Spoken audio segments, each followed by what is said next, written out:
본 방송에서 제공하는 투자 정보는 투자 판단에 대한 조언입니다. 방송에서 제공하는 주식의 가치, 가격 상승 및 가격 하락에 대해서는 방송사에서 보장하지 않습니다.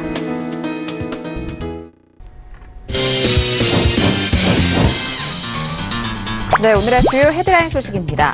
용산 미군 기지가 114년 만에 시민들에게 개방됐습니다.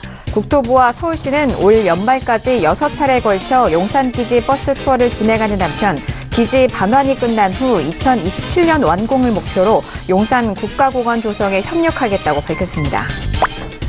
구광모 LG그룹 회장이 선대 회장인 고 구본무 회장의 주식 8.8%를 상속받아 주식회사 LG의 최대 주주로 올라섰습니다. 이에 따라 구 회장의 주식회사 LG 보유 지분이 기존 6.2%에서 15%로 늘어나면서 LG의 실질적인 그룹 승계 작업이 마무리됐습니다. 삼성전자서비스가 AS센터와 콜센터 협력사 직원 8,700명을 직접 고용하기로 했습니다. 직접 고용 대상은 협력사 정규직과 근속 2년 이상의 기간제 직원으로 삼성전자서비스는 협력사 업무 특성과 인력 구조 등을 종합적으로 고려해 처우 개선에 중점을 둔 고용 기준을 마련했다고 밝혔습니다.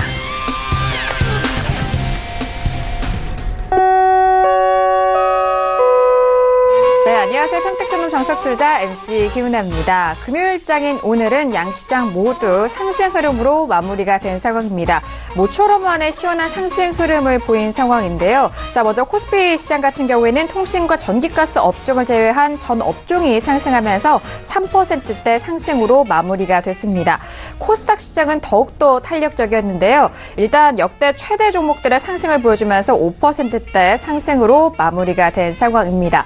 자, 일단 중국 상해 종합지수 역시 2% 넘는 탄력을 보였습니다. 그동안 장기화됐었던 미국과 중국의 무역 분쟁에 대한 우려 완화 속에서 이런 지수의 흐름을 보인 상황인데요. 자, 하지만 이런 분위기를 즐기기에는 이릅니다. 안심하기는 이른데요. 오늘의 상승이 추세적으로 이어갈 수 있을지 아직까지도 계속적으로 불확실성으로 남아있는 부분에 대해서 어떻게 또 대응을 해야 되는지 오늘도 정석투자 함께 하시면서 꼼꼼하게 확인해 보시길 바라겠습니다. 자, 그럼 오늘 시장 흐름 다시 한번 정리하도록 하겠습니다. 시세 보시죠. 네, 오늘 코스피 지수는 전일 대비 3.53% 상승한 2096포인트의 장을 마칩니다. 코스닥 지수는 전일 대비 5.05% 상승한 690.65의 장을 마감합니다. 코스피 시장에서의 수급 상황 보시도록 하겠습니다. 기관과 외국인의 동반 순매수 반면 개인 홀로 순매도 이어갑니다. 코스닥 시장에서는 외국인 홀로 순매수 반면 개인과 기관은 동반 순매도 이어갑니다. 코스피 시가총액 상위 종목 확인합니다. 오늘 종목들이 상당히 탄력적이었는데요. 삼성전자를 비롯한 SK하이닉스, 전기전자 업종의 급등으로 마무리가 됩니다. SK하이닉스는 6% 넘게 올라오면서 72,600원에, 삼성전자는 4.74% 상승하면서 44,150원에 오늘장 마무리가 됐습니다. 코스닥 시가총액 상위 종목도 확인합니다. 대부분의 종목들이 오늘장 상승으로 마무리가 되는데요. 셀트리온 헬스케어를 비롯한 신라젠 급등세를 연출합니다. 신라젠은 10% 넘게 올라오면서 76,000원에, CJENM도 3%대 상승으로 마무리가 되면서 226,900원에 오늘장 마무리가 됐습니다. 네, 본격적으로 오늘장 정석투자 시작해보도록 하겠습니다. 오늘은요, 두 분과 함께 하도록 하겠습니다. 학과장 정우 대표님과 그리고 봉주 선생님 나와주셨습니다. 두 분 안녕하세요. 네, 안녕하세요. 네, 반갑습니다. 자, 한 주간의 마무리인 금요일장이었는데 오늘 양시장 모두 급등으로 마무리가 됐습니다. 급등은 급등이지만 이 안에 숨겨진 시장에 대한 의미가 참 궁금해하실 것 같은데 학과장님은 어떻게 보셨을까요? 네, 저는 오늘 보면서, 많이 놀랐고요. 다음 주가 정말 중요하겠다, 이렇게 생각을 했습니다. 네, 알겠습니다. 의미심장한 말씀이신 것 같아요. 다음 주가 참 중요할 것 같다라고 하셨는데 다음 주에 대한 전망도 오늘 이 시간을 통해서 함께 하실 수가 있으니까요. 조금만 기다려 주시길 바라겠고요. 이어서 봉추 선생님과도 인사 나눠보도록 하겠습니다. 네, 이번 한 주는 참 편안한 한 주가 된 것 같습니다. 예상했던 대로 반등이 나오면서 시장의 흐름이 참 좋았습니다. 그래서 종목들의 흐름이 좋았었는데요. 편안한 한 주가 지나가고 다음 주부터는 또 다시 지수 점수에 좀 집중을 더 해야 되는 그런 한 주가 아닌가 그렇게 생각을 하고 있습니다. 네, 알겠습니다. 어제장에 코스닥이 더욱더 탄력적이기 때문에 코스닥 위주로 공략을 하셔라라는 말씀 많은 분들이 또 참고를 하셨더라면 오늘 좀 좋은 결과를 내셨을 것 같은데요. 오늘도 기대 많이 해보도록 하겠습니다. 자, 오늘 금요일장 정석 투자는 두 분과 함께 이어가 보도록 하죠. 먼저 1교시 바로 들어가 봅니다. 자, 오늘의 1교시는요, 거시적 경제 시간입니다. 자, 오늘 양시장에 대해서는 급등으로 마무리가 됐기 때문에 무엇보다도 시황에 대해서도 궁금해 하실 것 같고요. 이번 한 주를 이끌었었던 주요 이슈에 대해서도 궁금해 하실 것 같습니다. 자, 먼저 학과장 정은 대표님과 함께 오늘장의 시황 분석 다시 한번 도와드리도록 하겠습니다. 학과장님, 오늘 시장 어떻게 보셨을까요? 네, 이번 주에는 이제 화요일에 연중 최저가를 기록했죠. 코스피 같은 경우. 그리고 이제 반등 현재 구간이다 볼 수 있겠는데, 역시 이제 해외 증시가 변수예요. 변수라고 하는 게, 다른 게 아니라, 해외 증시가 계속 올라가도 한국이 이제 올라간다면 보장이 없는데, 떨어지면 뭐 영락 없이 떨어지겠죠. 그래서 일단 아직까지는 반등 구간에 이렇게 볼 수 있겠고요. 코스닥은 역시 이제 추세는 코스피하고 연동이 됩니다.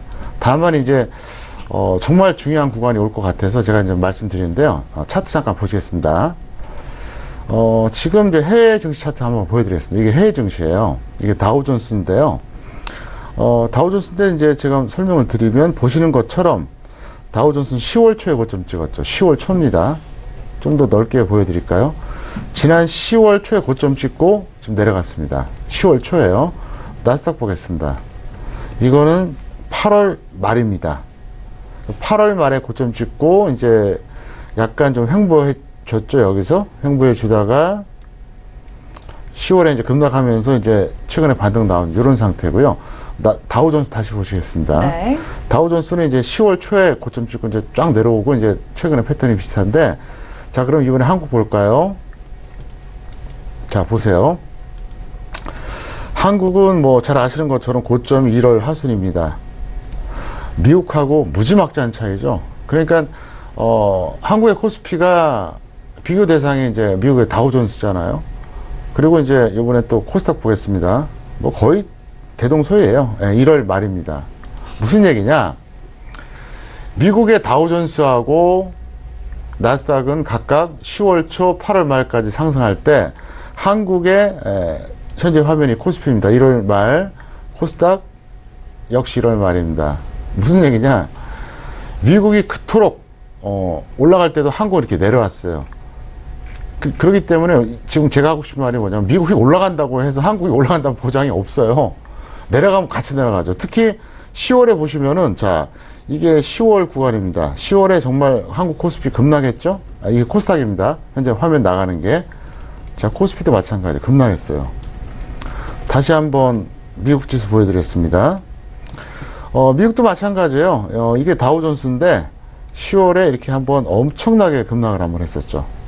나스닥 보여드릴까요? 마찬가지죠. 10월입니다. 그러니까 한국 같은 경우 참 억울하죠. 미국이 올라갈 때는 디커플링, 내려갈 때는 커플링이에요. 동조화 현상이 나타난다는 거죠. 그래서 지금 다시 한번 제가 이제 한국 시장을 좀 보여드리는데요. 지금 제가 하고 싶은 얘기가 뭐냐? 그거예요. 오늘 이 방송의 포인트입니다. 포인트. 제가 이제 마지막 코너에서 더 핵심적인 얘기를 해드리겠는데, 여기서 반등이 더 지속될 수도 있고, 뭐 경우에 따라서 뭐 대세 상승이 나오지 말란 법도 없습니다. 가능성은 있어요. 없다고 하진 않겠습니다. 또 반대로 언제든지 급락이 나올 수 있습니다. 현재 그러니까 변곡점이라고 보면 돼요. 저는 단기 변곡점이라고 봅니다. 그러니까 다음 주 초반이 단기 변곡점이다. 여기서 1차적으로 예를 들어서 뭐 반등이 더 지속될 수도 있고,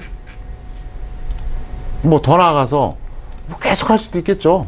뭐 고점에서 매수하신 분들의 희망대로 2,400을 넘어 2,600을 넘어 뭐 3,000까지 갈 수도 있겠죠. 불가능한 건 아니에요. 분명히 제가 말씀드립니다. 불가능하지는 않습니다. 다만 여기서 이제 최소 조정 내지는 급락이 나오는데, 현재 이제 짧게 보면 이거예요. 아주 짧게 보면은 여기서 반등이 좀 더 나오느냐, 조정을 받느냐, 요거예요. 크게 보면 반등을 뛰어넘어서 대세 상승으로 가느냐, 아니면 조정을 뛰어넘어서 급락 나오냐 이거잖아요. 그러니까 이거는 제가 양쪽 방향성을 다 열어두겠다는 거죠. 굳이 한쪽에 얘기를 안 하겠습니다. 다만 제가 말하고 싶은 게 있어요. 오늘 괌에서는 확실합니다. 오버슈팅은 100%예요. 한 5에서 10포인트 더 올라간 것 같고 저는 오버슈팅이라고 얘기 안 해요. 제가 분석한 결과 5에서 10 수준이 아니에요.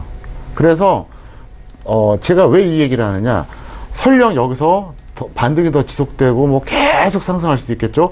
그렇다 하더라도 반드시 출렁거림이 나올 겁니다. 가도 밀렸다 가고요. 반대로 살짝 조정받을 수도 있고 아주 급락이 나올 수도 있어요. 예. 그럴 경우에는 뭐 당연히 내려가는 거죠. 그래서 어쨌든 위로 가든 아래로 가든 분명히 한 차례는 밀릴 것이다. 이걸 제가 말하고 싶어요. 한 차례 밀린다는 얘기예요. 밀렸다가 다시 갈 수도 있고 밀렸다가 계속 밀릴 수도 있습니다. 그래서 저는 그렇게 생각해요. 현재 상태에 대해서는 단기 변곡점이다. 이걸 분명히 말씀드리겠고요. 차트로 잠깐 설명드릴게요. 보시면은 사실 제가 지난 10월 초부터는 급락할 거는 알았어요. 그래서 여기까지는 정확하게 적중을 했는데 저는 사실 여기까지 밀릴 줄 알았습니다. 여기서 크게 안 밀렸다가 다시 반등 나올 거라 생각했는데 뜻밖에도 여기까지 밀렸어요. 그래서 제가 이 시간을 통해서 얘기했었죠. 이거 과매도라고요. 과매도. 이 세 번째 이 칸은 과매도예요. 그래서 이제 과매도는 이제 해소가 된 겁니다. 됐기 때문에 뭐 요즘 뭐 얘기 들어보니까 그런 전화도 온다 그러더라고요. 제가 하도 이제 봄부터 코스피 2000 깨진다고 얘기하니까 이제 공포스럽다고 얘기를 해요. 제가 이 방송을 통해서는 7월부터 계속 얘기를 했었고요. 서울경제 TV 강연에 오신 분들이 다 증인이에요. 4월부터 얘기했어요, 제가 사실은. 놀랍죠? 지난 4월부터 제가 2000 깨진다고 얘기했어요. 강연에 갈 때마다. 서울경제 TV 주최 강연에서. 그리고 시청자들한테는 7월부터 왜 이렇게 편차를 두느냐? 시청자들은 편안하게 집에서 보는 사람들이고 강연에 오는 분들은 시간 투자해서 발품 팔아서 오신 분들이잖아요. 그래서 저는 항상 이렇게 좀 차별합니다. 그래서 사실 지금 이 방송 듣고 있는 분들 다 공감하실 겁니다. 특히 강연에 오셨던 분들. 4월에 6월에 제가 뭐라 그랬어요? 2000 깨진다고 그랬잖아요. 두고 보라고. 아마 4월에 들었던 분들은 10월에 깨지는 거 보면서 무릎을 쳤을 거예요. 역시나 그대로 되는구나. 그래서 제가 강연에 항상 오라고 했던 거예요. 근데 포인트가 뭐냐면은 그거예요. 저도 이제 좋게 얘기해주고 싶어요, 솔직히. 근데 이제 이게 한번 차트를 보시면요, 제가 대세 하락 선언을 2월 초에 했다고 하지만 이때 따라한 사람은 정말 소수입니다. 대한민국에서 500만, 600만 개인 투자 중에서 제가 2월 초에 대세 하락이라고 했을 때 따라한 사람은 1000명이나 될까요? 근데 저는 분명히 이렇게 얘기했는데, 뭐 여기 때 못한 것까지 이해를 해요. 근데 제가 지난 4월에 계속해서 2000선 깨질 거라고 얘기를 했어요. 그때부터. 뭐 증인이 다 있으니까 이건 뭐 제가 거짓말도 못해요. 만약에 제가 거짓말이면 뭐 얼마든지 항의하셔도 됩니다. 근데 중요한 게 뭐냐, 2500까지 갔었어요, 실제로. 갔는데도 불구하고 저는 계속 유지했거든요. 결국 여기까지 떨어졌는데, 저는 그렇게 생각해요. 이번 또 10월 13일날 강연을 했었죠. 10월 13일에 강연했던 것도 적중할 겁니다. 그래서 그 당시에 또 참여하셨던 분들은 무슨 말인지 알 겁니다. 근데 이것도 똑같이 제가 얘기 못 해줘요. 왜냐면 강연에 시간 투자해서 온 사람들 바보 만들기 쉽지 않으니까 다 얘기 못 해주는데, 제가 시청자들한테 그 얘기만 할게요.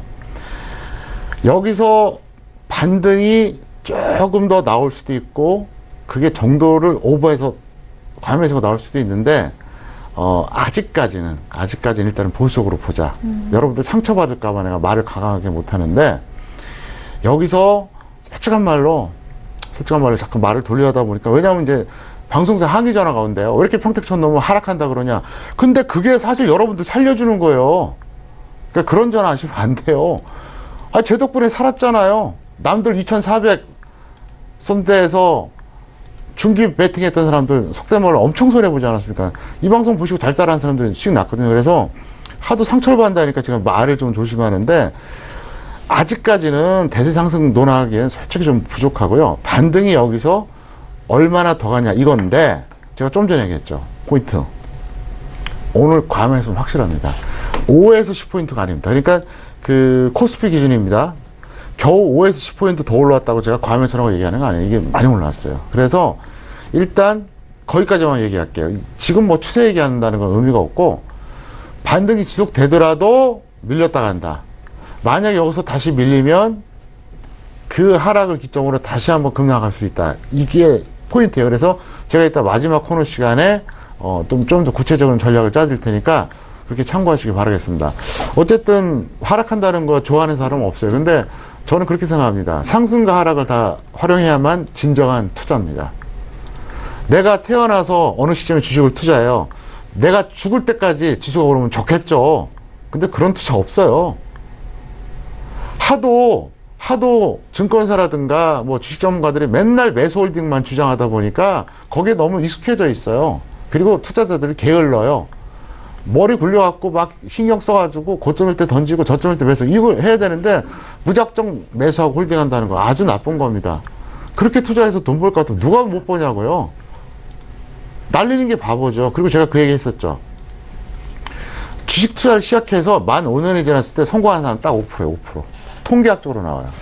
딱 5%. 처음 시작해서 만 5년 지났을 때 번 사람 딱 5%입니다. 한 15%는 번전 전후고요. 80%는 다 손해봐요. 그 손해가 뭐 마이너스 10이든 완전히 깡통이든. 그리고 선물 같은 경우는 1년 동안 매매하잖아요. 개인 중에서는 돈 버는 사람이 1000명 중에 10명이 안 됩니다. 5, 6명이에요. 이건 근거하면 통계로 나옵니다. 그래서 여러분들이 그걸 아셔야 됩니다. 주식 투자에서 정말로 여러분들이 성공하려고 그러면 상승과 하락을 다 활용할 줄 알아야죠. 어떻게 맨날 상승만 할 거라고 생각하냐고요. 그래서 또 여기서 만약에 더 올라가면 또 제가 또 이렇게 또 고점을 잡아 드리는데, 어쨌든 지금 고점에서 몰린 분들, 뭐 2500선 전후, 그러니까 그거보다 약간 높거나 낮거나 했을 때 뭐 왕창 매수해서 지금까지 홀딩하신 분들은 사실 본인이 문제가 많은 거예요. 본인이. 제가 이 방송 통해서 7월부터 계속 2000 깨진다고 얘기했잖아요. 한두 번 얘기한 게 아니에요. 여러분들 녹화 방송 보세요. 뭐 한두 번 얘기했어요, 제가. 지나가는 말로 한두 번 한 게 아니에요, 진짜. 그래서 이번에 반등은 어디까지나 반등이다, 이렇게 말씀드리겠고요. 특히 파생하시는 분들은 제가 또 한 가지 팁을 드릴게요. 절대로 대여 계좌 쓰지 마세요. 절대로 쓰지 마세요. 대여 계좌는 우리 바닥에서 비유가 그거예요. 관 속에 들어가기 전에 마지막 과정이라 그래요. 투자자로서 끝나는 거예요. 나는 이날 이때까지 대여 계좌 써서 성공한 사람 본 적이 없어요. 한 번, 두 번 매매 한 달 동안은 벌 수 있거든요. 근데 길게 보면 대여 계좌 쓴 사람은 100% 망합니다. 100%. 그리고 대여 계좌는 아직까지 불법이다 아니다 법적으로 좀 논란이 많은데, 대여 계좌를 유치해 갖고 수수료 받아 먹는 건 명백한 불법입니다. 그래서 만약에 여러분들이 대여 계좌 쓰다 손해 보잖아요. 그러면 만약에 그거를 유치한 전문가 금감원에 신고하고요. 검찰에 고소하세요. 그럼 받아낼 수 있습니다. 그래서 대여 계좌 쓰지 마시라고 제가 분명히 말씀드리겠습니다. 네, 오늘 1교시 거시적 경제 시간 안에서 여러분들이 궁금해하실 만한 이번 한 주간의 시황 정리와 그리고 오늘 시장에 대한 분석 다시 한번 좀 도와드렸습니다. 코스피 시장은요, 화요일 저점 기록 후에 현재 좀 반등 구간을 이어가고 있는 시점인데요. 해외 증시가 이 또한 변수가 될 것이다라는 분석입니다. 그리고 코스닥 시장은 거시적 추세는 코스피와 연동해서 가고 있는 흐름이지만 급등락 구간을 좀 지속할 것이다라는 그런 전망까지도 도와드리도록 하겠고요. 저희가 또 마지막 코너에는 다음 주 시장에 대한 전망 추가적으로 코멘트 드리고 있으니까요. 조금만 기다려주시길 바라겠습니다. 자, 그럼 이번 한 주간 주요 이슈에 대해서도 살펴드리도록 하겠습니다. 시장을 움직였었던, 영향을 크게 좀 미쳤었던 이슈 3가지를 봉추 선생님과 함께 정리를 해볼 텐데요. 자, 봉추 선생님, 이번 한 주 금주 이슈 분석 도와주실까요? 네, 이번 주도 3가지 이슈를 가지고 왔어봤습니다. 첫 번째로는 ELS 시장이 부진하다는 이슈고요. 두 번째로는 상장사들의 자사주 매입이 러시를 이루고 있다. 그런 이슈입니다. 세 번째는 역시 그 중국에 대한 미국의 압박이 지속되고 있는 그런 상황에 대해서 말씀을 드리겠는데요. 첫 번째로는 ELS 시장이 부진하다는 그런 소식입니다. ELS는 아마 다들 잘 아실 거예요. 특정 지수라든지 종목에 대한 기초자산을 토대로 상품을 출시하는 거죠. 그래서 일정 수준의 지수나 주가의 흐름을 유지하면은 원금과 이자를 지급하는 그런 상품이 ELS입니다. 그래서 일반적인 그 투자자분들에게 인기가 굉장히 높은 그런 상품인데요. 이 ELS 시장이 3분기에 상당히 부진했다. 그런 소식이 들려왔습니다. 그래서 이 ELS 시장의 3분기 그 흐름을 보면은 조기 상환 규모가 8조 원 정도 그 정도가 났습니다. 그래서 지난 그 전분기죠. 2분기에는 14조 원 정도였었기 때문에 거의 뭐 45% 정도 줄어든 수치고요. 그리고 역시 그 신규 투자도 14조 정도로 전분기 대비해서 상당히 떨어졌습니다. 전분기에 22조였기 때문에 한 42% 정도로 떨어진 그런 상황입니다. 그래서 규모가 확 줄었죠.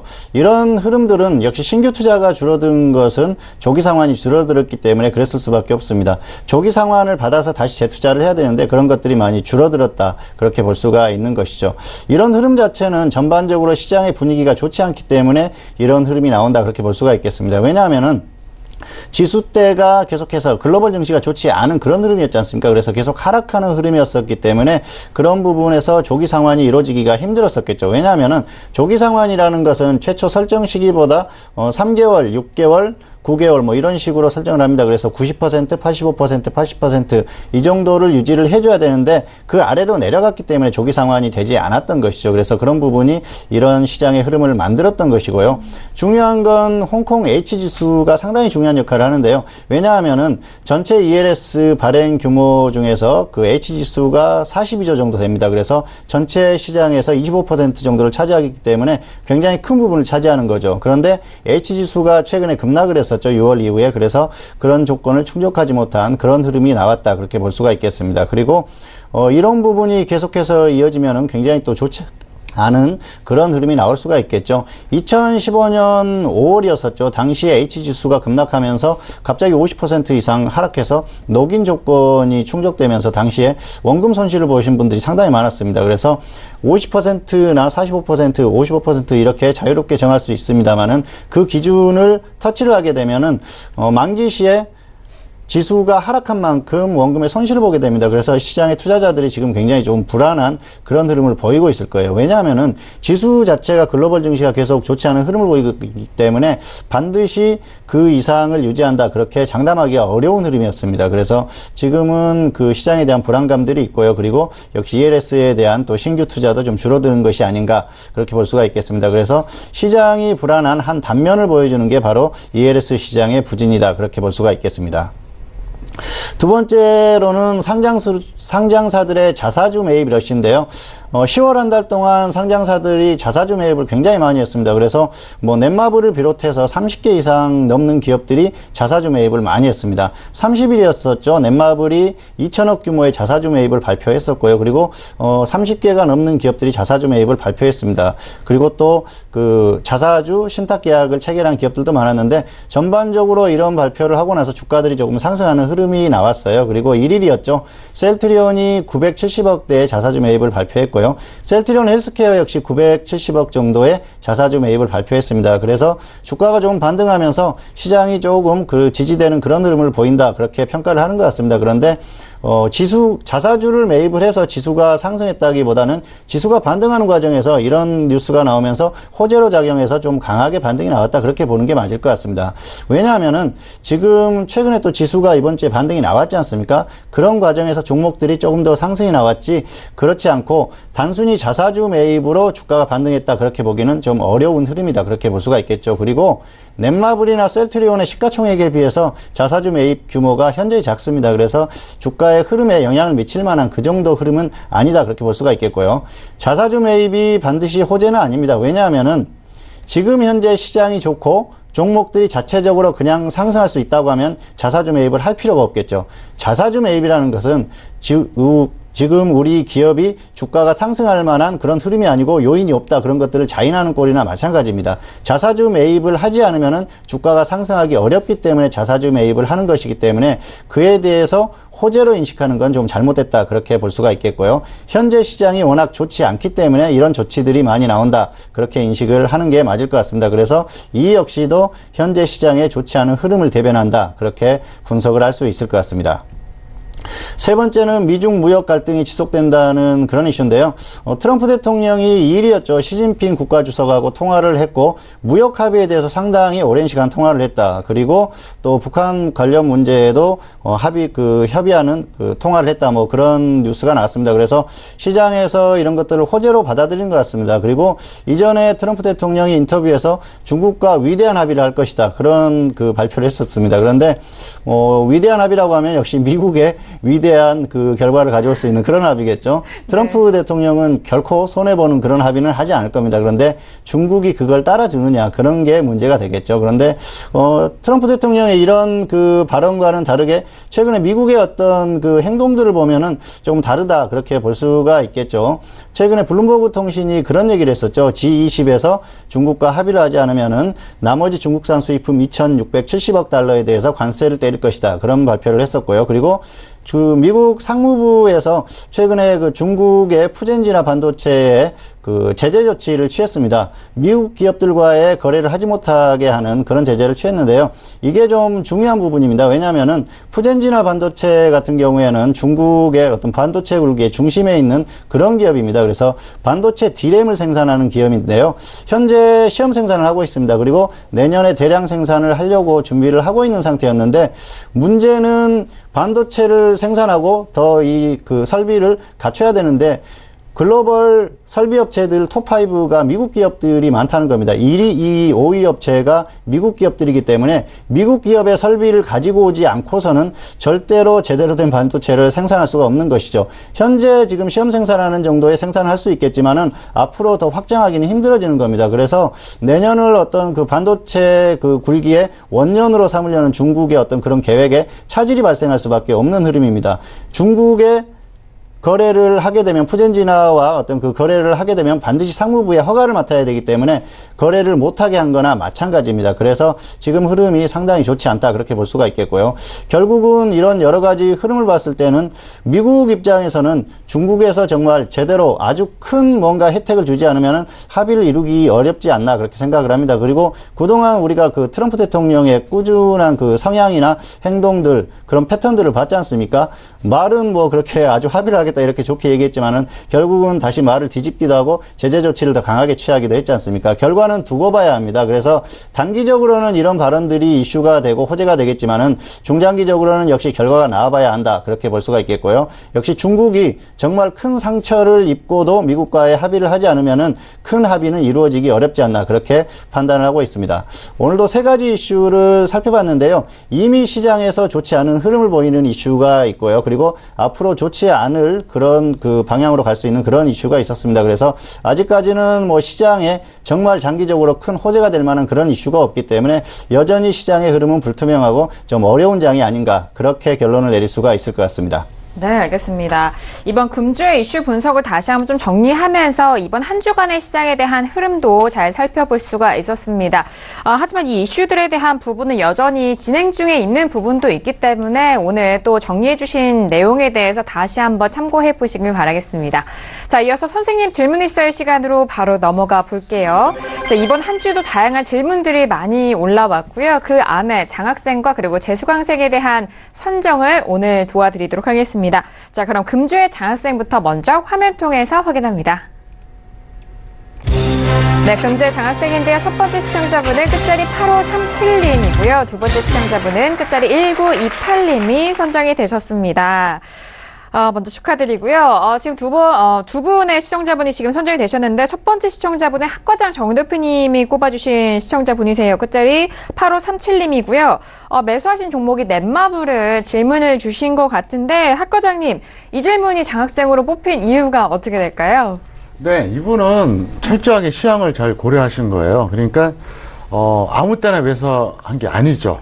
그래서, 이번 주 원래 화요일이 저점이었잖아요, 지수가. 근데 이분 같은 경우에 지난주, 그러니까 이번 주 월요일, 화요일 요 구간에 잡으셨는데 아주 잘하신 거예요. 바로 이렇게 하는 거예요. 왜냐하면 넷마블 정도면 이게 우량주일까요, 개별주일까요? 당연히 우량주죠. 왜? 지금 뭐 N소프트를 능가한다 그러잖아요, 여러 가지 측면에서. 당연히 우량주는 지수 연동이 될 가능성이 높아요. 물론 우량주라고 해서 100% 지수 연동은 아닙니다. 하지만 상당히 높습니다. 차트 보시겠습니다. 네. 여기서 하신 거예요. 최근에 제가 지난주 후반부터 이번 주 초반까지 뭐라고 얘기했습니까? 일단은 과매도다. 지수가 반등 나올 것이다. 이렇게 얘기했잖아요. 딱 그때 매수하신 거예요. 그러니까 지금 평가 얘기잖아요. 제가 판단할 땐 다음 주에 일단 던지는 게 좋습니다. 이게 더 가든 말든 던지는 게 나아요. 왜? 이거를 던졌다가 만약에 밀리면 또 그때 잡던가 아니면 뭐 다른 거 잡아도 되니까 일단 그렇게 대응해 주시길 바라겠습니다.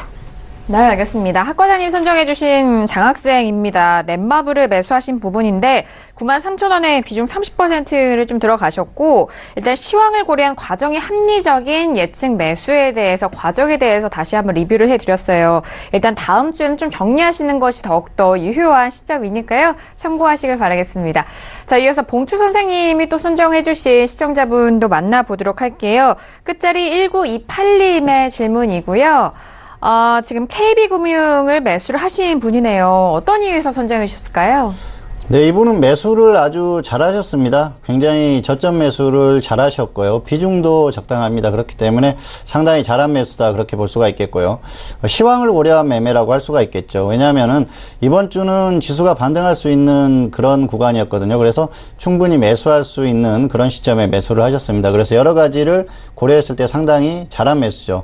그리고 최근에 뭐 금융주들이 조금 좋지 않은 흐름을 보였습니다만은 어쨌든 우량주지 않습니까? 그래서 지수가 반등한다고 했을 때는 우량주들이 반등이 나올 가능성이 굉장히 크거든요. 그런 부분에서 매수를 굉장히 잘했다 그렇게 볼 수가 있겠습니다. 그래서 이번 주 베스트로 꼽아봤는데요. 차트로 조금 더 설명을 드리도록 하겠습니다. KB금융의 차트인데요. 이분이 매수하신 가격이 59,900원입니다. 그래서 여기에서 매수를 하셨는데요. 자, 매수 시점을 한번 보실까요? 여기에서 이렇게 매수를 하신 거예요. 뭐 최근에 하셨다면 굉장히 좋았겠죠. 흐름 자체가 거의 저점입니다. 그리고 길게 보면은 주가가 고점 이후에 충분히 조정을 받았어요. 가격 조정은 충분히 받았습니다. 그리고 자, 이전에 반등이 한번 나왔었죠. 그리고 나서 다시 저점 부근에 왔는데요. 반등이 나오면서 어느 정도 저점에 대한 신호를 줬다 그렇게 볼 수가 있겠습니다. 그래서 특별한 일이 없었다면 여기서 반등이 나올 가능성이 높았겠죠. 코스피 지수를 한번 보여드리겠습니다. 코스피 지수가 최근에 지금 매수한 시점이 거의 이 정도로 보이는데요.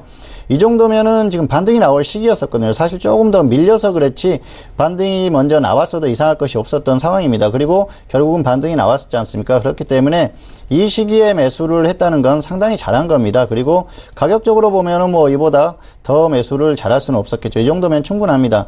주가가 조금 하락했죠. 이게 변수로 인해서 하락한 겁니다. 그런데 변수를 우리가 어떻게 예측할 수가 있겠습니다. 이게 미국 측에서 그 세컨더리 보이콧 관련한 그런 이슈가 나오면서 은행주들이 좀 좋지 않은 흐름을 보였어요. 그래서 하락한 것일 뿐이지 매수 자체는 문제가 없었다는 것이죠. 결국은 조금 반등이 나오고 있는데요. 운이 조금 없었을 뿐이지 매수는 굉장히 잘하셨다는 겁니다. 그래서 여러 가지 시황을 고려했을 때 그리고 주가 그리고 여러 가지 그런 그 흐름들 이런 것들을 고려했을 때는 매수를 할 만한 충분한 시기에 매수를 하셨다는 겁니다. 그렇기 때문에 이런 매매를 향후에도 반복하게 되면은 결과적으로는 계속해서 좋은 결과가 나올 가능성이 상당히 높습니다. 이번 한번 좀 결과가 좋지 않다고 해서 뭐 특별히 실망하시거나 하실 필요는 없고요. 향후에도 이런 매수를 계속해서 지속하다 보면은 결국은 좋은 결과를 가져오지 않을까 그렇게 생각했습니다. 그래서 이번 주에 베스트로 꼽아봤습니다. 네, 알겠습니다. 봉추 선생님이 꼽아주신 베스트 질문은요, KB금융이고요. 저점 매수와 저평가된 종목을 공략을 잘 하셨고, 거기에 적당한 비중도 실으셔서 그 부분에 있어서 베스트로 좀 선정을 해 주셨습니다. 자, 이렇게 이번 한 주에 장학생 두 분을 만나봤고요. 이어서 금주의 워스트 질문도 만나보도록 하겠습니다. 아쉬운 상황이지만, 이번 한 주의 워스트 질문 먼저 화면 통해서 확인합니다. 네, 금주 재수강생인데요. 첫 번째 시청자분은 끝자리 2588님이고요. 두 번째 시청자분은 끝자리 0001님이 선정이 되셨습니다. 자, 먼저 학과장 정인 대표님이 선정을 해주신 워스트 질문이 끝자리 2588님이고요. HB 테크놀로지를 선정을 해주셨어요. 어떤 이유일까요, 학과장님? 다른 건 다 떠나서요. 너무 추격 매수가 심했어요. 뭐 다른 걸 떠나서 차트 보시겠습니다. 네. 이게 9월의 고점이 3,620원이었습니다. 3,620원. 근데 이분은 3,600원에 매수했어요. 정말 뭐 결과가 이렇다고 해서 제가 얘기하는 게 아니라 이건 말도 안 됩니다. 왜 그러냐면 이 라인에서 매수한다고 하는 것은 이건 잘못된 거예요. 제가 항상 얘기하죠. 상승 추세형이든 뭐 하락 추세형이든 뭐 따질 게 없다. 일단 5일선 이상은 절대 매수하는 게 아니다. 자, 이 종목을 다시 한번 복기를 한번 해보겠습니다. 자, 여기서 이제 다시 상승 추세로 전환이 됐습니다. 여기서. 왜냐하면 이제 파란색 61선이 빨간색 120선 돌파했거든요. 자, 보세요. 돌파했습니다. 그런데 그러면 이제 기점을 보면 이제 여기부터가 이제 크로스가 된 거예요. 추세 전환이 된 거죠. 그러면 이제 왼쪽 구간은 하락 추세, 오른쪽 구간은 상승 추세입니다. 현재. 자, 제가 여러분께 귀가 닳도록 얘기했죠. 이럴 때 어떻게 한다? 하락 추세일 때는 5일선이 21선 탈 때 이때 하라 그랬잖아요. 이때입니다. 이때. 요때 하는 거예요. 결과를 떠나서. 뭐 여기서 탔을 때 했을 때는 손절했겠죠. 당연히. 어쨌든 이때 하는 게 정석인데 여기서는 이거는 정말 아니에요. 그래서 일단 앞으로는 이렇게 추격 매수하지 말아달라 이렇게 부탁을 드리겠습니다. 네, HB 테크놀로지는 추격 매수에 대한 부분이 참 아쉬운 상황입니다. 일단 이런 과정에 대해서 다시 한번 좀 짚어드리는 것은 그 부분을 지양하시고 다음 매매에 있어서는 더욱더 현명하게 대처하시라는 말씀이시니까요. 다시 한번 참고해 보시길 바라겠고요. 자, 그렇다면 봉추 선생님도 꼽아주신 월스트 질문 알아볼게요. 끝자리 0001님이고요. 삼성전기 질문 주신 분이신 것 같은데 어떤 이유일까요? 네, 일단 매수가가 좋지 않습니다. 그래서 매수가가 조금 좋지 않은 상황에서 매수를 했고요.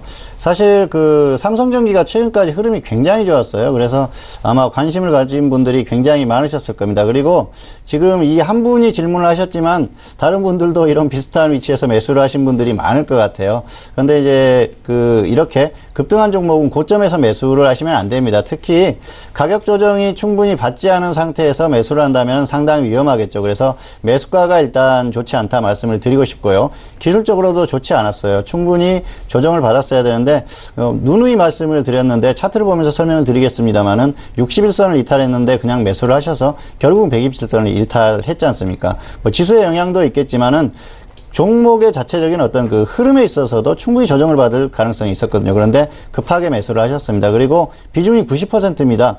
삼성전기라는 우량주를 매수했을 상황을 보면은 분명히 금액이 작지는 않을 것 같다는 예상을 해봅니다. 그런데 한 종목의 90%라면은 상당히 좀 무리한 매매죠. 그래서 너무 무리한 매매를 했다. 그렇게 볼 수가 있겠고요. 기준이 없었습니다. 계속 하락하는데도 홀딩하셨어요. 짧게 끊어주고 아래에서 다시 접근하시면 되는데 계속해서 그냥 홀딩해서 결국은 결과가 좋지 않다. 그렇게 볼 수가 있겠습니다. 자, 차트로 조금 더 설명을 드리도록 하겠습니다.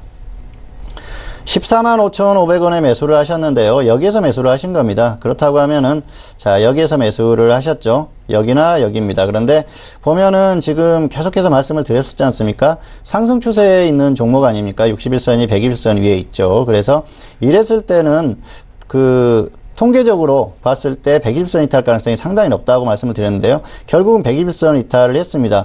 결과를 봐서 이렇게 말씀을 드리는 게 아니고요. 보통 종목의 흐름이 그런 경우가 많습니다. 그래서 좀 기다리자고 말씀드렸는데 성급하게 매수를 하셨어요. 고점 대비해서 10% 정도 조정받은 가격이에요. 가격 메리트도 없습니다. 그리고 길게 한번 보여드려 볼게요. 네. 어마어마하게 상승을 했습니다. 5만 원도 안 되던 가격의 주가였었죠. 그 가격이 이렇게 상승을 했습니다. 그래서 이 우량주가 이만큼 상승했다는 건 흐름이 어느 정도 끝났다 그렇게 볼 수도 있겠습니다. 그래서 큰 흐름이 한번 끝났다 그렇게 볼 수가 있겠는데요. 무리하게 접근을 하신 거죠. 그리고 보면은 이 26% 마이너스 26% 될 때까지 홀딩 하셨어요. 기준이 없다는 거죠. 주식 투자를 하면서 아무 기준이 없다고 하면은 결국은 실패할 수밖에 없습니다. 내가 매수를 잘했든 못했든 어떤 기준을 가지고 하셔야 돼요. 손절할 때는 손절을 해줘야 되고요. 그리고 홀딩할 때는 홀딩을 해줘야 됩니다. 그리고 이렇게 고점에서 매수를 했으면은 손절은 짧게 보셔야 됩니다. 여기에서 혹시라도 종목의 흐름이 좋아가지고 더 가면은 조금 끌고 가볼 수는 있겠죠. 그런데 이 고점 부분에서 매수를 해서 하락했을 때는 5% 정도로 짧게 잘라주는 게 좋습니다. 그리고 더 기다렸다가 아래에서 매수를 하셨다면 또 이렇게 수익을 낼 수 있는 기회도 있었지 않습니까? 가격 면이나 기술적인 면이나 봤을 때는 최근에 매수하는 게 맞았습니다. 이 종목, 한 종목을 봤을 때는. 그런데 그런 것들을 못 하셨어요. 결국은 아무 기준 없이 대응을 하셨기 때문에 이런 결과가 나왔다고 볼 수가 있겠고요. 향후에 성공하시려면 반대로 하시면 됩니다. 저점 매수 하시고요. 비중은 조금씩 적당히 하시고요. 그리고 기준을 가지고 대응하십시오. 그렇게 하면은 성공할 수 있으니까 이번 그 매매를 그 거울 삼아서 다음부터는 좀 잘 하셨으면 하는 마음에서 이번 주 워스트로 골라봤습니다. 네, 알겠습니다. 지금 하신 과정을 좀 반대로 비춰서 적용을 하시면은 정말 좋은 결과 있을 것 같으니까요. 참고해 보시길 바라겠습니다. 자, 이렇게 금주의 베스트로 선정을 한 두 분께는 일단 평택촌놈 서적을 드리고 있고요. 그리고 워스트로 선정된 두 분께는 평택촌놈 아카데미 VOD 1주 이용권을 드리고 있으니까요. 확인해 보시길 바라겠습니다. 자, 지금 시각이 벌써 10시 39분 지나가면서 오늘 뉴욕 증시가 개장이 된 지 9분 정도의 시각이 지난 상황입니다. 자, 오늘은 혼조세 출발을 한 상황입니다. S&P와 다우지수는 상승으로 출발했지만 어제 애플 실적을 맞았던 나스닥 같은 경우에는 실적 부진에 좀 영향을 받으면서 나스닥은 하락 출발했다는 소식인데요. 잠시 후에 시황센터 연결해서 더욱더 자세한 소식도 함께 전달을 해드리도록 하겠습니다. 자, 오늘도 다양한 투자 전략들 여러분들과 함께 하고 있습니다. 말씀드린 내용에 대해서는요, 투자 판단에 대한 조언이고요. 해당 상품의 가치와 수익률을 보장하지 않는다는 점 다시 한번 이해해 주시길 바라겠습니다.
네, 글로벌 시황센터 박나경입니다. 오늘 뉴욕 증시 혼조세 출발을 했습니다.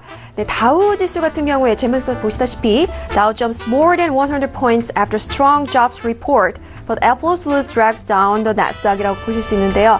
네, 나스닥은 지금 애플사의 영향으로 하락 견인하면서 하락 출발했고요. 네, 다우 지수는 지금 100포인트 넘는 강한 상승 출발했다는 소식 말씀드리도록 하겠습니다.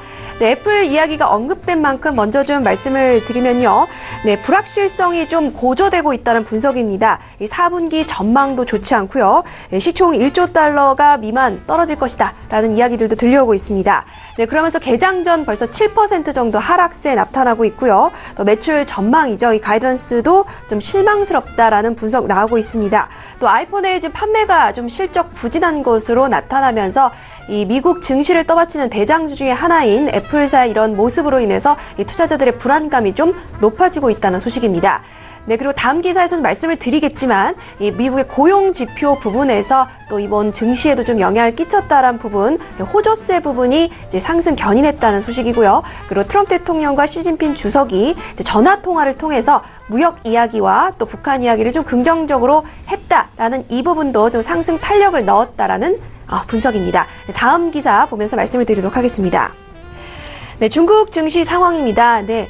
미국 증시가 전 세계 증시를 움직이고 있다고 해도 과언이 아닌 요즘입니다. 네, 중국 증시 역시 surge, 네, 급등하면서 지금 미국과 또 중국이 계속해서 무역 전쟁에 대한 긍정적인 해결책을 찾는 모습을 보인다 싶은 모습에 하락이 아닌 상승 마감했다는 소식 말씀드리도록 하겠습니다. 상하이 종합지수 전장 대비 2.7% 상승해서 2676.48에 마감했고요. 또 선전 종합지수도 3.44% 상승해서 1351.09에 거래를 마쳤습니다. 네, 지금 본토 증시가 지난달 10일 이후 약 한 달 만에 가장 높은 수준으로 마감을 했고요. 홍콩 증시의 상승폭은 중국 증시보다 더 컸다는 분석 나오고 있습니다. 네, 또 이 7년 만에 최대 일간 상승폭을 나타내면서 오늘 중국 증시 그리고 홍콩 증시 역시 급등세 나타냈다는 소식 말씀을 드리고요. 네, 그리고 또 중국 정부에서는 이 중국 증시 부양을 위해서 많은 노력을 기울이고 있습니다. 민간 기업 부양을 위해서도 이 추가 조치를 하겠다고 발표를 했는데요. 인민은행 베이지 지점은 이 지방 소규모 또 민간 기업의 유동성을 공급하기 위해서 300억 위안을 단기 유동성 지원 창구로 공급하겠다는 발표를 내놨습니다. 네, 이 부분 역시 내수 경기를 좀 활성화하기 위한 노력으로 해석될 수 있겠다라는 외신 쪽 분석이고요. 네, 다음 기사 말씀을 드리도록 하겠습니다. 네, 트럼프 대통령의 트위터입니다. 네, 항상 주목을 받고 있지만 이 중간 선거를 앞둔 이 시점 더욱더 주목을 받고 있는데요. 한편 이제 미국과 중국이 전화 통화를 했다라고 말하면서 무역과 북한 문제 등에서 긍정적인 논의를 했다는 소식이 오늘 또 증시를 부양하고 있습니다. 하지만 이제 CNBC 보도가 방금 전에 나왔는데요.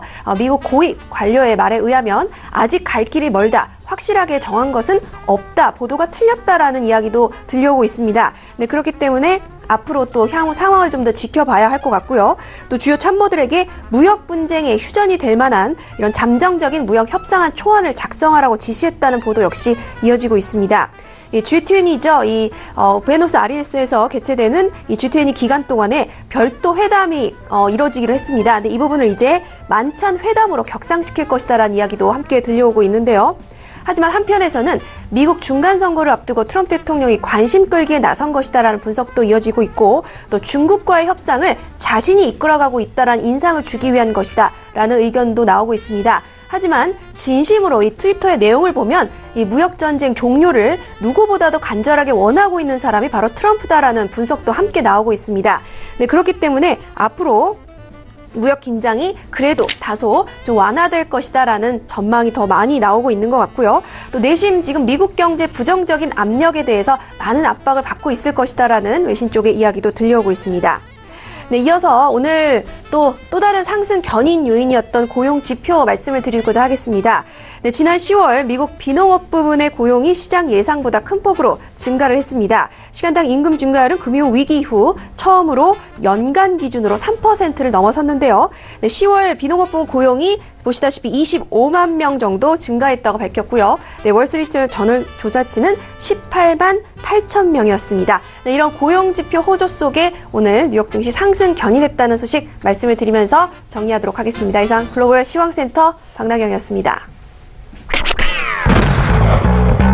네, 고용지표에 대한 부분도 그렇고요. 대외적인 시황에 대해서도 좀 완화적인 부분이 보이기 때문에 지수는 탄력을 받아가고 있는 상황인 것 같습니다. 자, 그렇다면은 우리 증시 다음 주 시장 전망을 함께 들어보도록 할게요. 봉주 선생님은 어떻게 보실까요? 네, 아무래도 단기적으로는 좀 부담스러운 위치까지 왔다 그렇게 볼 수가 있겠습니다. 코스피 지수가 오늘 급등을 했죠. 조금 아쉬운 상황인데요. 왜냐하면은 코스피 지수가 좀 서서히 상승을 해줬다고 하면 코스닥 흐름이 더 좋을 수가 있었습니다. 그런데 좀 안타까운 상황이죠. 코스피가 급등하면서 어느 정도 좀 한계에 오지 않았나 생각을 합니다. 정상적인 수준에서의 반등은 한계치에 왔다 그렇게 보고 있고요. 향후의 흐름은 해외 증시에 의해서 좀 플러스 알파가 되지 않을까 그렇게 생각합니다. 뭐 해외 증시가 굉장히 강하게 좀 폭등하는 흐름을 보여준다고 하면은 좀 더 갈 수는 있겠죠. 그런데 한국 시장 자체적으로는 어느 정도 좀 부담스러운 위치까지 왔어요. 그래서 상승을 하더라도 크게 가기 어려운 그런 흐름까지 왔으니까 너무 큰 기대를 하지 않는 게 좋을 것 같습니다. 다만 코스닥 같은 경우에는 코스피가 급락하지만 않는다고 하면은 조금 더 움직이면 나오겠죠. 그런데 역시 코스피와 연동할 수밖에 없습니다. 코스피가 하락하면은 다시 코스닥도 흐름이 좋지 않을 가능성이 높으니까 일단 코스피 지수를 기준으로 대응하시면 될 것 같고요. 이제는 어느 정도 지수에 대한 부분에 대한 또 그 생각을 다시 한번 고민을 해봐야 되는 시점이 아닌가 그렇게 생각을 하고 있습니다. 네, 알겠습니다. 정상적인 수준의 반등은 좀 나온 상태지만요. 추가적인 흐름에 대해서는 해외 증시가 좀 결정할 수 있을 것이다라는 분석입니다. 그렇다면은 학과장 정우영 대표님은 다음 주 의미심장한 말씀을 좀 던져주셔서 다음 주 전망 궁금합니다, 대표님. 네. 할 얘기가 많은데 시간이 좀 없네요. 그래서 요약해서 말씀드리면 현물은 전부 매도 후에 관망하세요.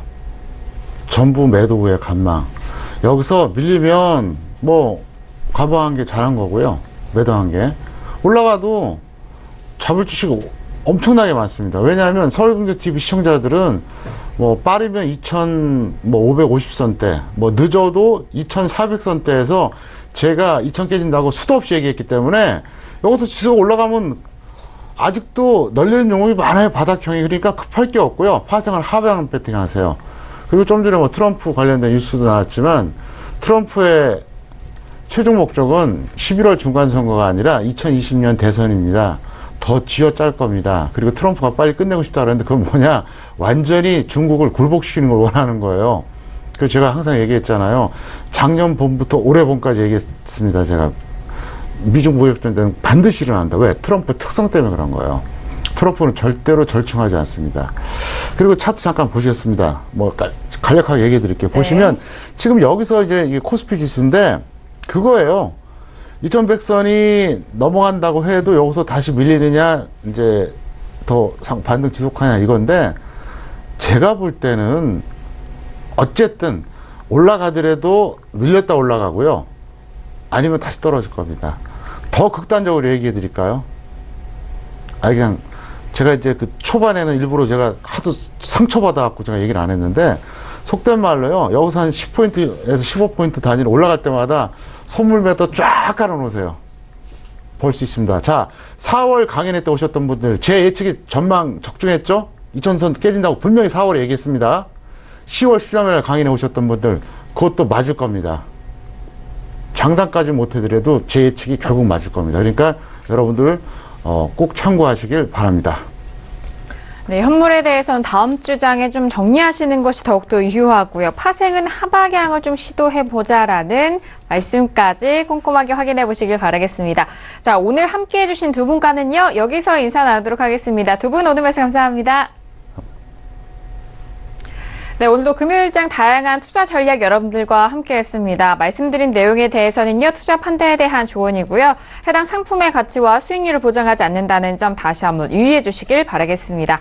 오늘 저희가 준비한 소식과 내용은 여기까지고요. 저희는 다음 주 월요일 학과장 정은 대표님과 함께 다시 돌아오도록 하겠습니다. 함께해 주신 여러분, 오늘도 고맙습니다.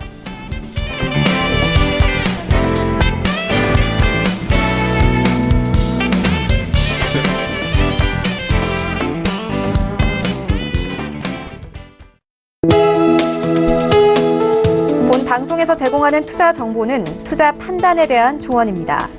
방송에서 제공하는 주식의 가치, 가격 상승 및 가격 하락에 대해서는 방송사에서 보장하지 않습니다.